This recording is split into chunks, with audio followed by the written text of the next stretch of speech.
Hey everyone, welcome back to episode 7 of the Brawn Body Podcast. Thank you all for listening and tuning in and being patient with us. We're certainly living in unprecedented times. So today I'm going to talk about some of what's going on lately in the country, in my life, just give an update on everything real quick. And then I'm going to break down the best exercises you can do for your shoulders. This is going to start our mini episode series that we're doing now that will go over the best exercises by body part. So we're starting with the shoulders and we'll go to the arms and forearms and then chest, back, glutes, legs, everything. So stay tuned for the next few episodes because a lot of good practical information for working out, training, the gym, everything is coming your way. So without further ado, we'll dive in. So like I said, the world is pretty crazy right now. From the protests and riots and Black Lives Matter to the pandemic to the, you name it. It's there's a lot of news and there's a lot going on, and to put it in terms that I like to use, there's a lot of noise in the world right now. Everything is very political.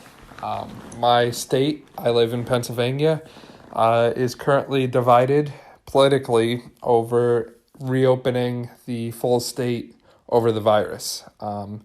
Some politicians believe that the whole state should have been reopened already, and other politicians are holding out. So, as I said, this is not me getting political. I'm not here giving out my political affiliation or, where I stand on these issues. But there's, like I said, a lot of noise going on in the world right now.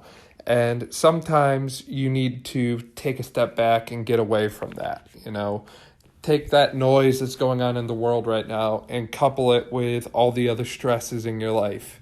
Stresses from not seeing friends or family because of the fact that we're living in a pandemic. Stress from not being able to go out or do what you want to do or get out of the house. Or stresses involved with, your family or friends. Maybe you've lost a loved one recently. There's a lot of stress and mental strain that goes on in our daily lives. And all this noise that we're seeing in the news, on social media, everywhere, it's not helping. So my advice to you is do something like I did this past weekend. Put the phone down, get out, and get away. Take 3-4 days. Just put it down, disappear. And I promise you it'll be okay. I just believe very firmly in that little mental escape. Sometimes you just need a little time away to hit the reset button and start over. And I personally come back with newfound focus and energy and passion for what I do when I do that. And I'm a quality over quantity kind of person. I will give you that. So from my standpoint, I'd rather spend less time doing good work because that's just a more efficient way to be and way to go about things. So that's my little take there. There's a lot of noise. Sometimes it helps to get away. So there's my brief update, not getting political, not doing anything like that. All right, so now getting into the meat of it with the shoulder exercises. So these are the top shoulder exercises that I've come across. And we're going to start with full shoulder exercise. So starting off, we're talking about the barbell shoulder press. And this is an exercise that you obviously need a barbell for. Alternatively, you could do a dumbbell shoulder press or a Z press, which is essentially a seated on the ground in an L-sit position barbell shoulder press. So that forces you to use your shoulders entirely. So first exercise is this shoulder press, whether it be barbell, dumbbell, or with the Z press variation, which I love. And the reason that I'm starting off and putting this exercise as number one is this is a compound shoulder exercise that you can really load up and go heavy with. This is an exercise that will work more than just one part of your shoulder. This works all three parts of your deltoid. It demands stabilization from your rotator cuff. It requires activation of your upper pectoralis muscle. So it's working all these different muscles and helps give you a complete, well-rounded appearance at the shoulder joint itself. Again, these are exercises that you can load up and go pretty heavy with, which we know is important. You don't want to be lifting lightweight all the time. You don't want to be lifting heavyweight all the time either, but you need to have a good balance. And this is one of the exercises that, when done correctly and safely, you can push pretty good with. This is a vertical pressing movement too, and vertical pushing is very functional for us. Think about the amount of times you're reaching up overhead throughout your daily life. And essentially, this is what you're doing, just with a lot more weight. You can also incorporate an isometric hold or eccentrics with this, and the standing shoulder press, which I recommend either doing the standing or Z press variations. I'm not a big fan of the seated shoulder press, but the standing shoulder press, when done correctly with a tight core, tight glutes, and just tension throughout your body, is going to do so much for you. That glute and core contraction required to stabilize your spine while you're pressing is going to really inhibit the pull of the hip flexors and do wonders for your posture. So first shoulder exercise is by far and large the shoulder press. One of the best ones you can do, and I highly recommend starting here. Programming this in your workouts, I would look for 3 to 5 sets of somewhere between 5 and 12 reps. And I usually do this in the earlier or middle parts of my workouts. And I, again, like to use some variation, whether it be standing barbell shoulder press, barbell Z press, standing dumbbell press, or dumbbell Z press even. So the shoulder press, again, is our first exercise. Next, we're going into another one of my favorites, which is the bottoms up kettlebell press. And I'm choosing this one as a complement to the barbell shoulder press. So we said that was an exercise that you can go really heavy on. The kettlebell bottoms up press is likely one that you're going to want to go light on. And to put it in perspective, I usually use like a 20 to 25 pound kettlebell. I don't have the exact kilogram to pound conversion with me right off. And the reason you are doing the bottoms up kettlebell press and the reason it's being done at a lighter weight is due to the shoulder stabilization that is required during this. So this is really going to work those rotator cuff muscles and make them fire and function properly when you're pressing and going up overhead. Now, a lot of people will struggle with this at first, and that's okay. This is addressing the weak points in your pressing movement. So for this exercise, I like to do a lighter kettlebell, like I said, and you're essentially just holding the handle and the bottom, the bell portion of the kettlebell is facing up. And you're going to slowly press up and slowly press down. This is a nice, slow, controlled exercise. I usually do 3 sets of 12 to 15 reps, and I will usually pair this as an accessory exercise to the barbell shoulder press. However, you can also incorporate this as part of a warm-up, cool-down, or mobility routine. Think about doing a Turkish get-up. Now think about doing a Turkish get-up with the kettlebell bottoms up. That's an amazing exercise that you can do to activate that rotator cuff while loosening up and moving your entire body and working your core. So again, that's just an example of how you could use the bottoms up kettlebell press during a warm up or cool down. So again, we're kind of covering everything here with the shoulders. So we've covered our big move for strength, and we've covered our big move for injury prevention. Next, I want to talk about power. So the shoulders are a big power type joint.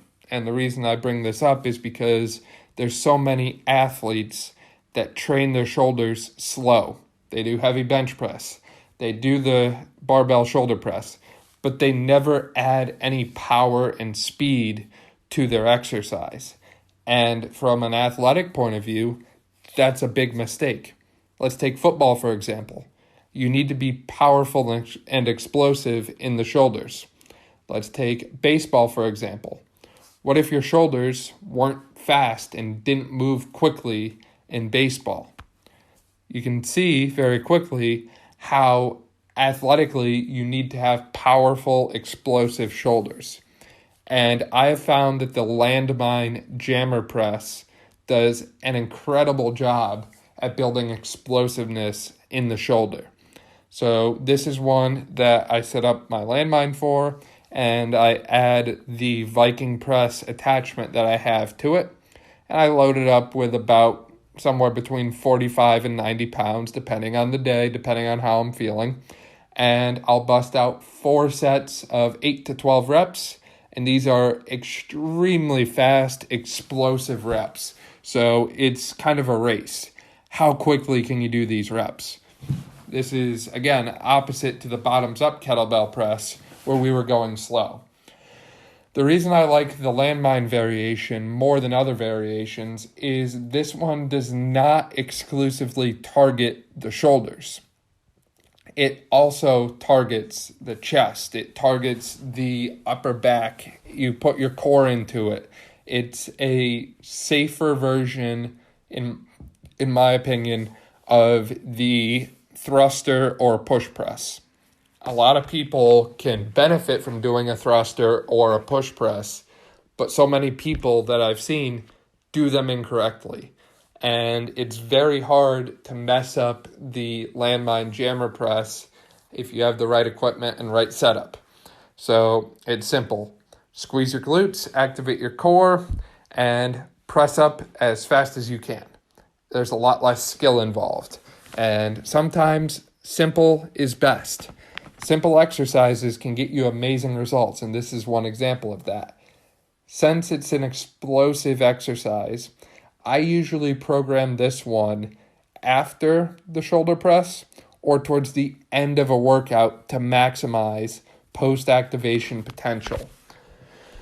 Bringing up post-activation potential briefly and just diving into that really quick. Post-activation potential is a phenomenon that you can use to maximize your gains. It's basically short-term improvements in performance. So say like jumping, for example, that you've acquired through conditioning exercises like squats or deadlifts or whatever. So with the shoulder press and building explosive shoulders, you're going to do the barbell shoulder press followed by the landmine jammer press. And this combination works the strength and the power or the speed component of your shoulder training. And pairing those maximizes your post-activation potential. I'll dive into post-activation potential in a later episode after we finish this series. And I know that I've got a lot of topics piling up to talk about later, and that's why we're recording a ton of podcasts to try and get as much of this information out and ready for you. So to recap briefly, we have the barbell shoulder press, the bottoms up kettlebell press, and lastly, we have the landmine jammer press. These 3 exercises alone are likely more than enough to give you what you need to develop well-rounded shoulders. However, we're going to add a couple bonus exercises real quick. So 4th is specifically for the medial head of the deltoid or the shoulder muscle. So the medial head is responsible for shoulder abduction, or lifting the shoulder away to the side. So you typically think about this as being something like a lateral raise. However, I'm here to give you a different exercise that actually works better. So for the medial head of the deltoid, you're going to want to do something called a sword raise. And this can be done with a band at home or with a cable at the gym. Obviously, the cable is going to offer more in the ways of muscle building than the band. So what you're going to do is set up that cable about knee height and hold the handle so your arm is across your torso. So you're reaching across, and then you're going to pull it back like you're drawing a sword. And doing this will activate that medial head of the deltoid, but it's also going to activate the posterior head of the deltoid. So now we're getting some upper back action and the rotator cuff, because your shoulder is going from an internal to externally rotated position. And again, this is great to build some muscle, but it's also great for injury prevention. So it serves a dual purpose, and we like that. The reason I like this exercise more than the lateral raise. The lateral raise is an exercise so many people do wrong. They try and force the issue by just lifting heavy weight, and they end up either shrugging it up and working their traps more than their shoulders, or they do the exercise with internally rotated shoulders, which, if you look at the anatomy, the greater tubercle of the humerus, you can feel this by touching the top of your arm, so your humerus, your main arm bone where your biceps and triceps are. So if you reach up top and outside or laterally, you'll feel a little bump there, and that's the greater tubercle of the humerus, which is where your rotator cuff muscles attach, specifically your supraspinatus, infraspinatus, and teres minor. So these three muscles attach there. Great. Now, if you do the lateral raise with an internally rotated shoulder, so reach in front of you with your palm facing down at your side, and then raise up your arm to the side. This is an internally rotated shoulder. And when you do this repeatedly and forcefully, you're going to develop pain, which so many people complain to me of pain with their lateral raises. And this is why. So that greater tubercle we just mentioned is banging up against what's called your coracoacromial arch. So it's an arch formed in your shoulder joint by your scapula. So it's two little projections, bony projections off your scapula or your shoulder blade. And banging that with your bone over and over again with forceful, powerful contractions, it's not good. It's going to cause a lot of pain, and it can cause a lot of long-term issues. So by switching to the sword raise, you're eliminating the internal rotation because you have to externally rotate to perform the exercise. It's great for injury prevention, and again, it's great because it targets more than just one muscle. And the last exercise I want to bring up, and this one is specifically for the posterior deltoid. The posterior deltoid is very important for posture. So many people are living with what's known as upper cross syndrome, which is essentially that head forward and shoulders rounded forward position. And this is common because most of us, work at a laptop or computer or desk most of our day, or we spend most of our day sitting down. So really strengthening those posterior deltoids and upper back can help kind of pull everything back in a line where it should be. My favorite exercise for doing this is by far the cable face pull. And why I picked that exercise over, say, a reverse fly is the face pull is going to allow you to work more weight than something like a reverse fly. and is actually more of a compound exercise because you're getting activation in the biceps. You're getting that shoulder extension and external rotation if you're doing it right. So you're going to work the rotator cuff again, and you're working the posterior deltoid, so upper back area, and you should get some scapular retraction. So now we're even going to get some activation from the middle back, which again, the posterior chain, as we know, is so important for so many different exercises and functional activities, as well as posture in general.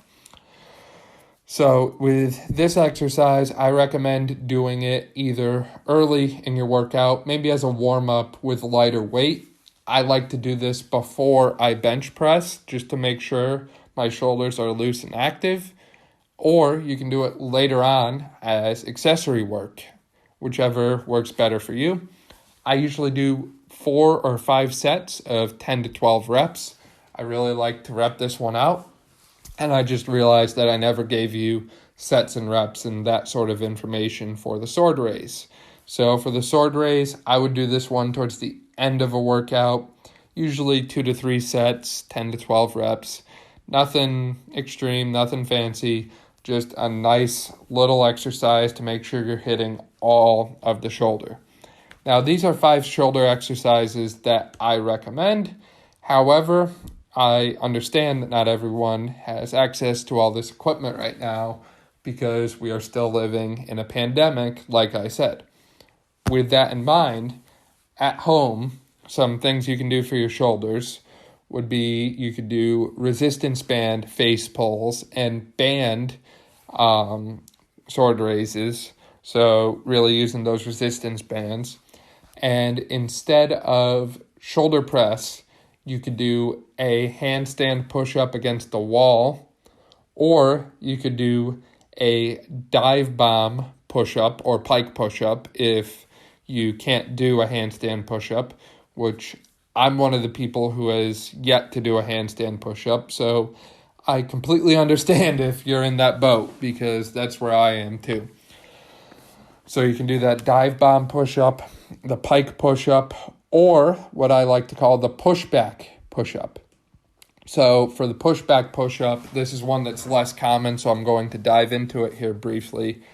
You're going to start in a push-up position, and you're then going to push yourself backwards, not up. You're not moving up and down.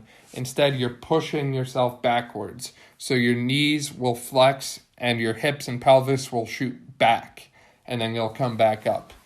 This is one that I really like to target the shoulders specifically when at home. Feel free to play around with other variations of push-ups to help really build those shoulders while at home. But ultimately, push-ups are a great body weight exercise to at least maintain shoulder development, if not build shoulders while at home.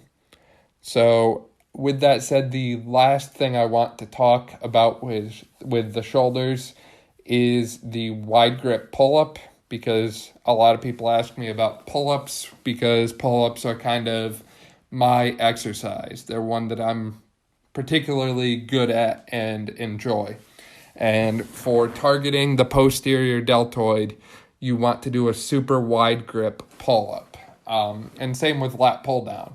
If you do a wide grip lat pull down, super wide, you're targeting the posterior deltoid and upper back more than you would with, say, a regular grip or underhand grip pull up or pull down. So that's going to do it for today's episode. Tried to keep it a little shorter today, but thank you so much for listening, and I hope that you learned some stuff about shoulder training. Stay tuned for our next podcast, which will be all about the best exercises for training your arms. Make sure you like and follow us on social media at Brawn Body on Instagram, Facebook, TikTok, Snapchat, you name it. I can't even keep track of it all anymore. And if you liked this podcast, please do me a favor and subscribe, like, comment, whatever. And feel free to share with a friend if you think they could benefit from it. And feel free to check us out on our website, brawnbodytraining.com. Thank you and have a great rest of your day.